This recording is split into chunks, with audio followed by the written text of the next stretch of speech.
Bonjour, dans cette vidéo, je vais aborder avec vous un sujet qui me tient particulièrement à cœur, c'est l'esprit critique. Parce que ça, c'est un truc aujourd'hui, je pense que vous en êtes conscient, on est bombardé de fake news, et si on n'est pas capable de faire preuve d'esprit critique, eh bien on se fait piéger.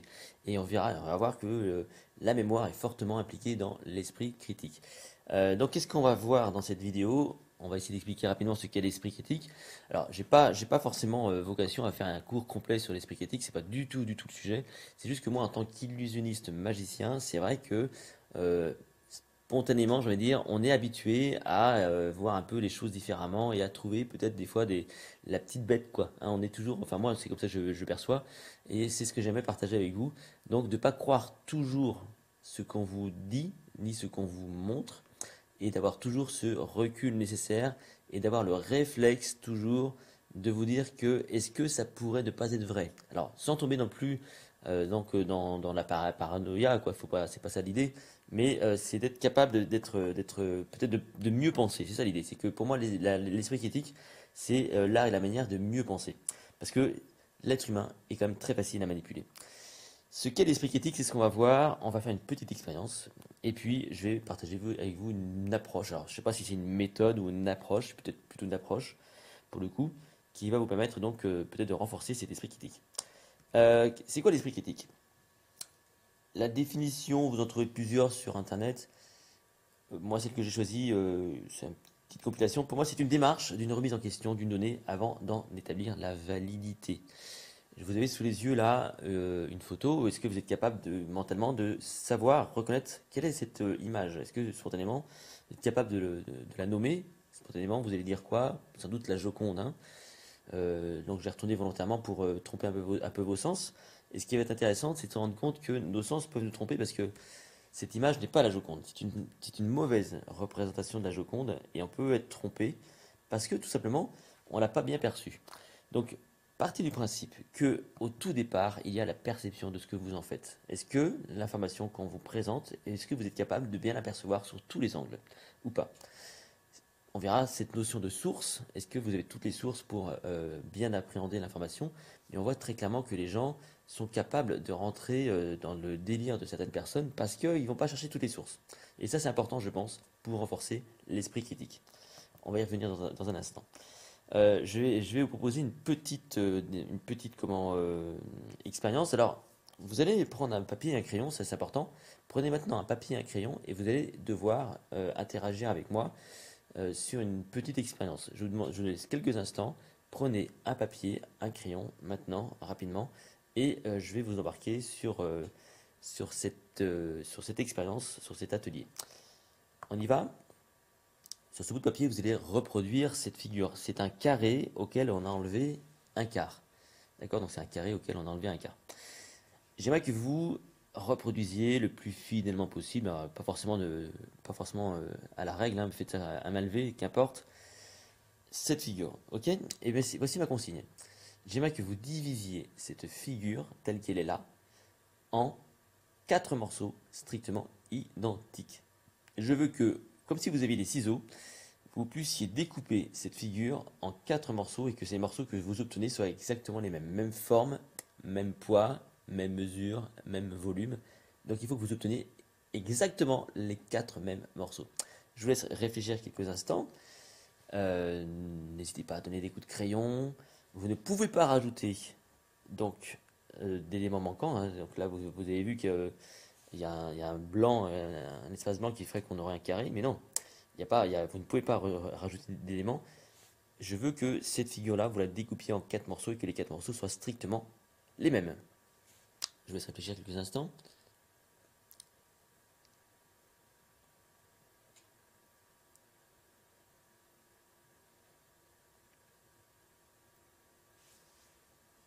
Il y a une grande chance que parmi vous, certaines personnes tracent un trait en biais pour obtenir des triangles.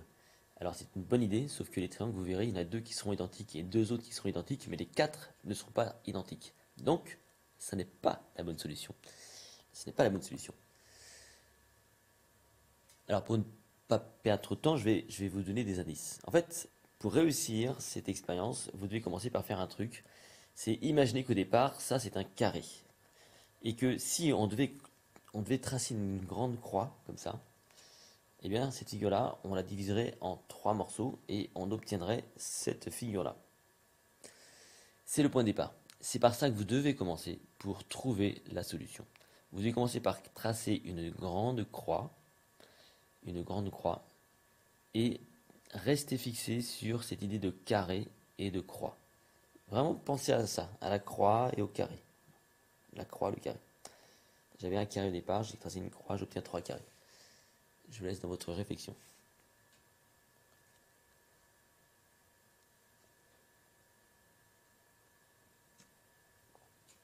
La croix, la carré. Allez vous trouver. Peut-être que certains d'entre vous commencent à trouver, c'est pas forcément évident. Je vais vous donner un second indice. Voici mon second indice. Imaginons, si vous deviez appliquer cette stratégie de la croix et du carré à chacun des carrés, combien de carrés obtiendriez-vous? Donc on va tracer une grande croix dans chacun des 3 carrés. Donc vous allez obtenir un certain nombre de carrés, de petits carrés du coup. Combien de petits carrés allez-vous obtenir? Je pense que vous avez trouvé la solution. Ça fera 4 par carré, donc 4 fois 3, ça fera 12. Et moi, je veux 4 morceaux strictement identiques. Vous avez obtenu 12 petits carrés, je veux 4 morceaux, ça va commencer peut-être à faire sens dans votre tête. Êtes-vous capable de trouver la solution? Je vous laisse quelques instants pour réfléchir.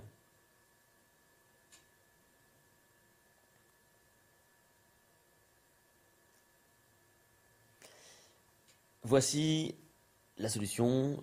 Je ne sais pas si vous avez trouvé, je ne peux pas vérifier, évidemment. La solution, elle est juste là, donc vous allez voir apparaître à l'écran. Donc, les 4 morceaux que vous obtenez si vous suivez la procédure. Au départ, on a tracé une grande croix pour obtenir 3 carreaux, 3 carrés. Dans chacun des carrés, on a fait une croix et on a obtenu 4 petits carrés. Et ensuite, on retrouve tout simplement des formes en L, exactement la même forme que la forme initiale, la grande forme. Donc ce sont des formes miniatures. Et vous avez 4 morceaux strictement identiques. C'est pas forcément facile, hein, évidemment. C'est pas facile à faire, mais c'est exactement donc la procédure qu'il fallait mettre en œuvre pour y parvenir. Je vais continuer sur cet exercice. On va continuer. Vous avez appris à résoudre un problème qui n'est pas simple. Donc évidemment, vous n'avez pas forcément la vision sur tous les angles, ce qui fait que ça n'a pas été forcément facile. On va continuer l'aventure. Cette fois-ci, vous allez dessiner un carré, un vrai carré, comme celui-ci. Et voici ma consigne. Maintenant, vous allez tenter de m'obtenir, à partir de ce carré, 5 morceaux strictement identiques. Je vous laisse faire, à nouveau, comme si vous aviez des ciseaux. Allez-y, je vous laisse quelques instants pour réfléchir et faire ce travail. Cette fois-ci, j'aimerais que vous obteniez 5 morceaux strictement identiques.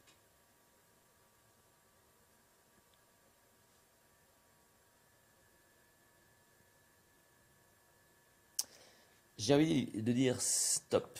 On va faire stop. Je ne sais pas ce que vous avez fait.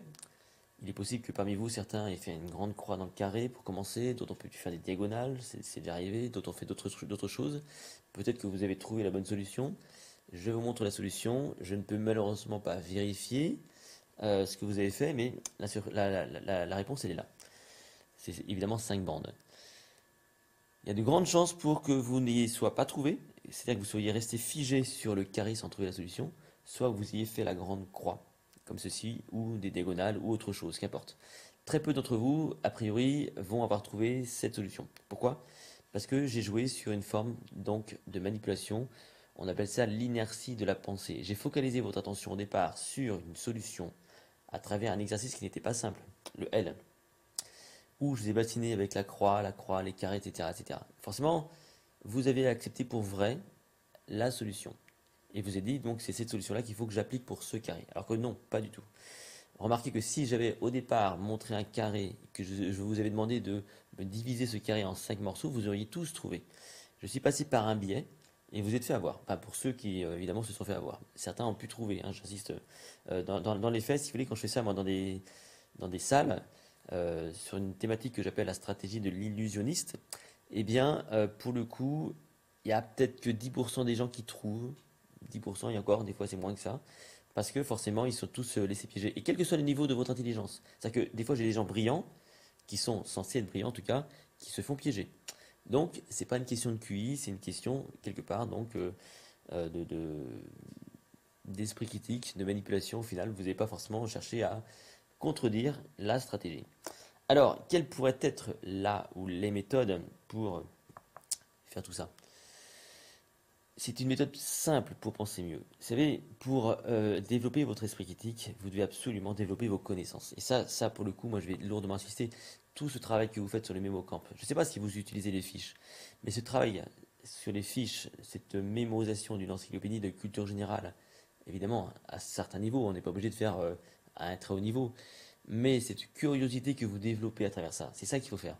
Parce que plus vous savez de choses, plus vous avez de références dans votre tête, et plus il vous est facile de comparer les choses entre elles. Donc, d'une façon générale, on peut partir du principe que plus vous savez de choses, plus il vous est facile d'avoir un esprit critique. Donc, développez un maximum vos connaissances. Restez curieux, ne restez pas sur vos acquis, ne vous enfermez pas dans une zone de confort, soyez curieux et surtout, allez chercher les bonnes sources. Allez chercher les sources, consultez des experts dans leur domaine. Je sais, il y a des gens qui disent, moi je vois des fois des gens qui remettent en cause des scientifiques. Moi, je suis un spécialiste de la mémoire, ça fait plus de 25 ans que je travaille sur la question. Quand j'ai des gens qui me contredisent sur la mémoire, j'entends vraiment les gens qui me contredisent sur la mémoire. Maintenant, je repose la question, prouve-moi, dis-moi, dis-moi ça, mais prouve-le-moi pour le coup. Je suis pas scientifique, par contre, je suis extrêmement vigilant quant à la rigueur des choses. Moi, j'ai 25 ans de pratique, c'est vrai que si on veut me remettre en cause et en question ce que je sais faire, ce que je fais, ce que j'ai appris et toutes mes lectures sur la mémoire, eh bien, il faut quelque part m'apporter des preuves de tout ça. Donc, c'est pas parce que quelqu'un me dit, oui, mais attends, moi je vois bien, il y a des gens comme ça, ils ont une meilleure mémoire que les autres. Bah, prouve-moi, dis-moi dans quel cadre. Et là, le gars va se rendre compte qu'effectivement, la personne en question dont elle parle, elle a une bonne mémoire sur un domaine précis que cette personne a identifié, mais que dans d'autres domaines, au final, elle n'est pas si bonne que ça. Donc, la bonne réponse est, la personne a une bonne mémoire dans ce domaine-là. Donc soyez extrêmement vigilants par rapport à ça. Consultez les experts, les vrais, ceux qui ont, on va dire, quelque part une légitimité. Et surtout, apprenez à mettre en concurrence toutes les connaissances que vous avez récoltées pour faire votre propre avis. Donc, développez vos connaissances. Allez voir les experts. Allez chercher des sources, des bons livres.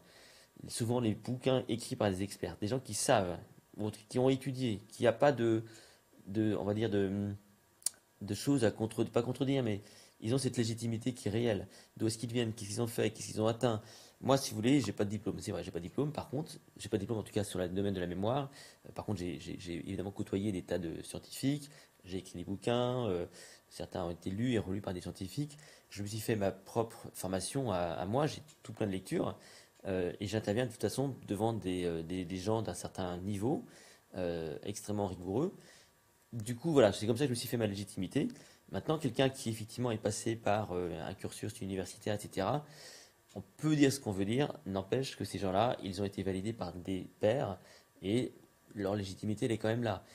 Je sais que c'est pas toujours, voilà, évident d'accepter ça, mais moi j'ai toujours du mal lorsque des gens remettent en cause des experts parce que moi je me revendique moi-même expert dans mon domaine et je sais ce que c'est que de devoir si vous voulez, bah, contredire des gens qui ont leur certitude, alors que vous, bah, vous avez l'expertise et vous avez l'expérience et vous savez quelque part des choses peut-être plus qu'eux, quoi. Voilà. Donc, faites ça. Et donc, mettez tout ça en concurrence. Voilà. L'esprit critique, c'est quelque chose de fondamental.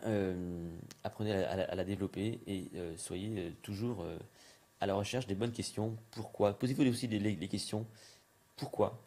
Comment ça marche? Des fois, moi j'ai vu passer des choses, des produits, des services, et on vous promet parfois la lune, des choses parfois pas très rationnelles. Alors je vais pas en citer parce que je n'ai pas envie de me fâcher avec des gens, mais des gens que je connais d'ailleurs pour le coup, mais vous avez des fois des choses qui sont proposées et d'un point de vue rationnel, il n'y a plus de rationalité quoi. Donc posez-vous les bonnes questions, mais pourquoi ça marcherait? Ou comment ça marche? Est-ce que c'est réel ou pas quoi? Donc, posez-vous les bonnes questions, ça c'est aussi très très important. Voilà, c'est tout pour l'esprit critique. À bientôt pour une prochaine vidéo.